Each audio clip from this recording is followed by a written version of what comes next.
La première étape de création d'un magasin de producteurs est de définir un objectif collectif. Elle consiste à apprendre à se connaître pour travailler ensemble et à définir un projet pour pouvoir s'engager ensemble. Connaître les membres du groupe, c'est mieux connaître les personnes. Vérifier si elles sont compatibles. Connaître les complémentarités entre les différents producteurs.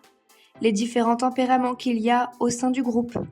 Bref, savoir si on a envie de travailler ensemble. Bien connaître les membres du groupe, c'est également bien connaître les fermes.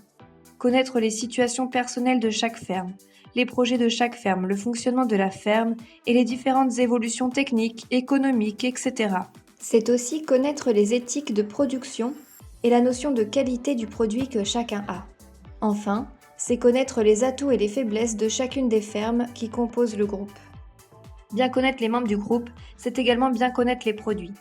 Tout cela permet de vendre les produits des autres aussi bien que les siens. Définir un objectif commun, c'est poser et se poser beaucoup de questions. Le principe est que chacun puisse décrire son magasin de producteurs idéal et de voir ce qui rassemble et quelles sont les idées et les valeurs communes du magasin de producteurs décrit par chacun. Définir un objectif commun, c'est aussi mettre en place ce que chacun est prêt à faire. Quels sont les engagements que chacun est prêt à prendre ? Quel est le taux de prélèvement maximum acceptable pour chacun ? Et quelles sont les responsabilités financières que chacun est prêt à prendre ?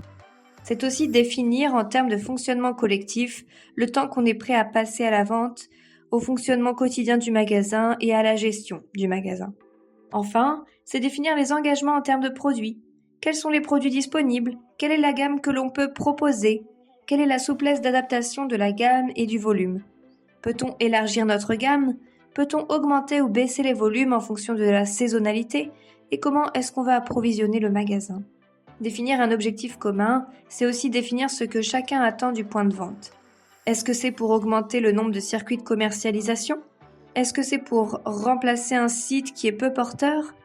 Est-ce que c'est pour augmenter le seuil de rentabilité d'une exploitation agricole ? Et enfin, définir un objectif commun, c'est définir ce qu'on ne veut pas. Peut-être que commencer par ce que l'on ne veut pas permettra de définir ce que l'on veut ensemble.